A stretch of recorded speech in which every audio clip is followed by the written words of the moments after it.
Hey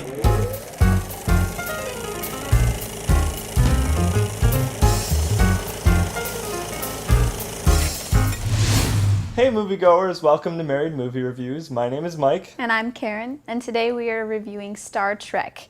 Now keep in mind this movie did come out 7 years ago, so we're going to be talking spoilers, so you've been warned. Star Trek is directed by J.J. Abrams and is the reboot we've all been waiting for. It stars Chris Pine, Zachary Quinto, Karl Urban, Simon Pegg, Anton, Yelchin, John Cho, Zoe Saldana, and Eric Bana, who plays the villain Nero.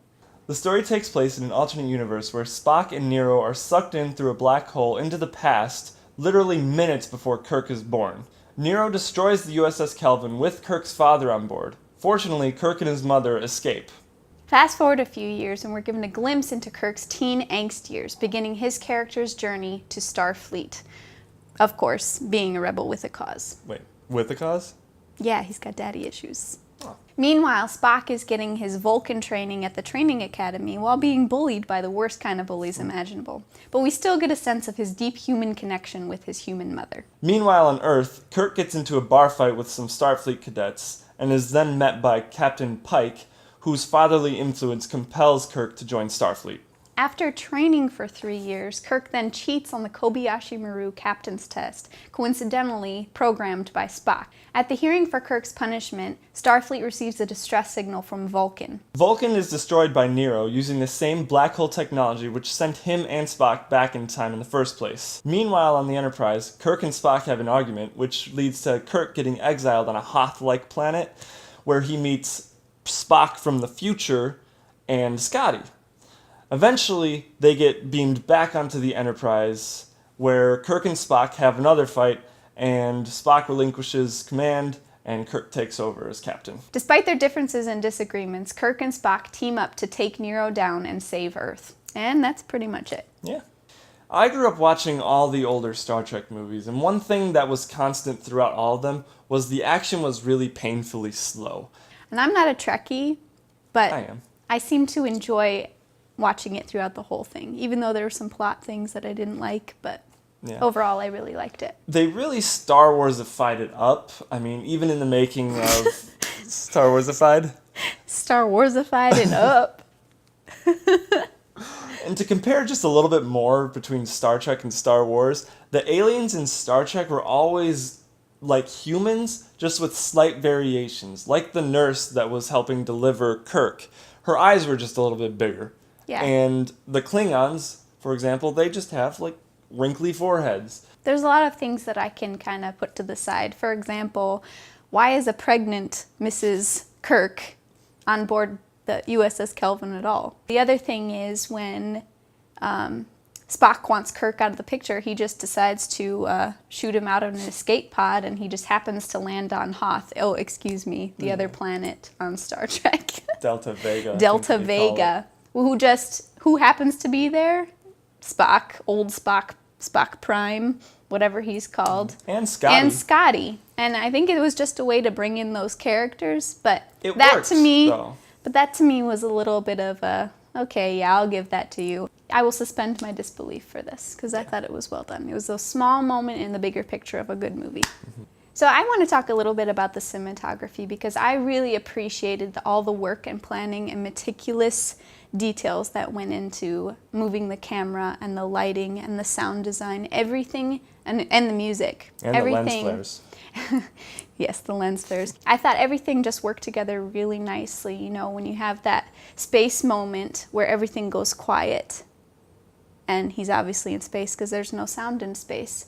And you still hear breathing when they're shooting down to the planet. I believe it was him, Sulu, and Olsen. The that red shirt. The red shirt. The token red shirt that eventually dies. Yes, exactly. Which I can appreciate those small tributes to the old Star Trek too, because I think you mentioned before that this isn't your father's Star Trek. Right. It's still old Star Trek, but it's bringing it into a new generation of Star Trek fans. Yeah. Who can also like Star Wars. Absolutely.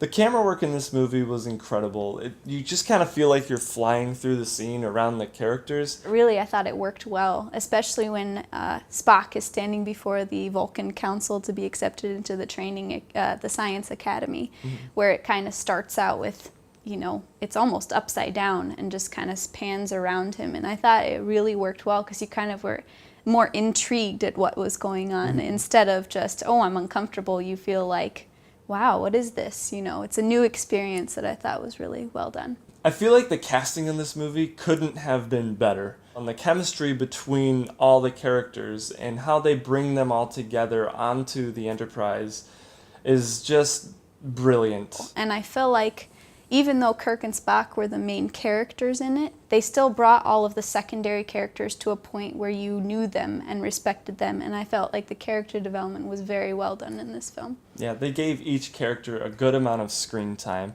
and a good amount of lines and even comic relief for some characters that you wouldn't really expect it from.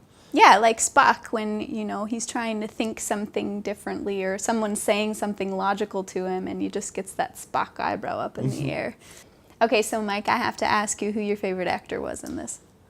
I'd say Chris Pine, just because he pulls off the comedy, the seriousness, the drama, the action, just so well. Specifically the part where he has the allergic reaction to the vaccine that Bones gives him and his hands are all swelled and he's rushing to find Uhura to figure out what this message was that she received earlier in the film.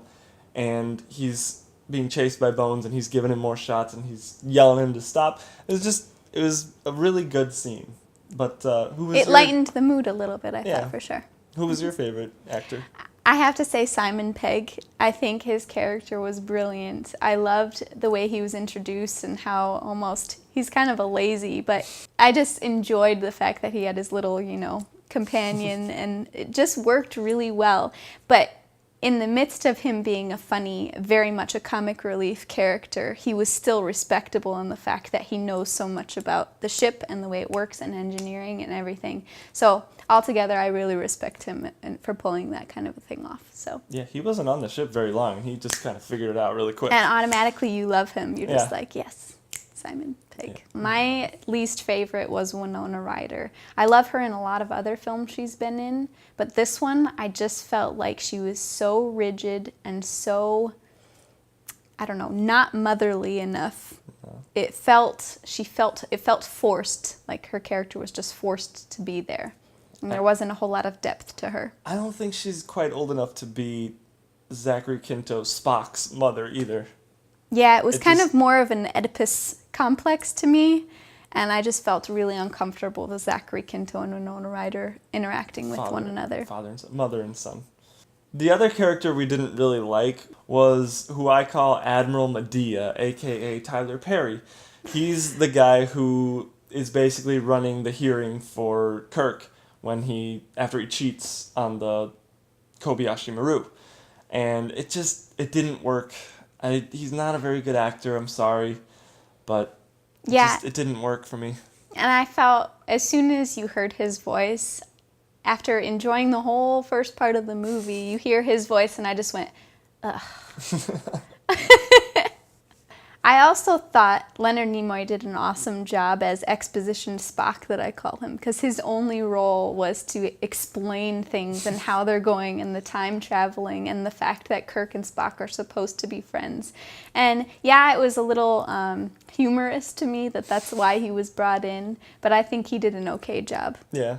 He's kind of there just to explain why we got a reboot. Yeah. That's pretty much it.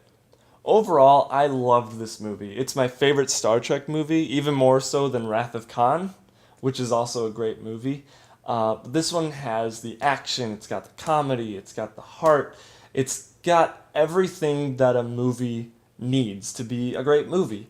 And for those reasons, I'm giving Star Trek an A-. Couldn't quite get it up to an A or an A+, because there are a few things that could have been better, but that's just me nitpicking. Overall, I really liked this movie, but I didn't grow up with Star Trek like you did, and so I give Star Trek a B-, and I think that's basically because of some of the weak points in the plot. I felt like things were just a little bit too convenient for my taste. So what did you guys think of the movie? Did you like it, love it, or hate it? Let us know in the comments section below. And if you liked watching this video, you can watch more by clicking here. Or if you want to subscribe, you can click here. Thanks for watching.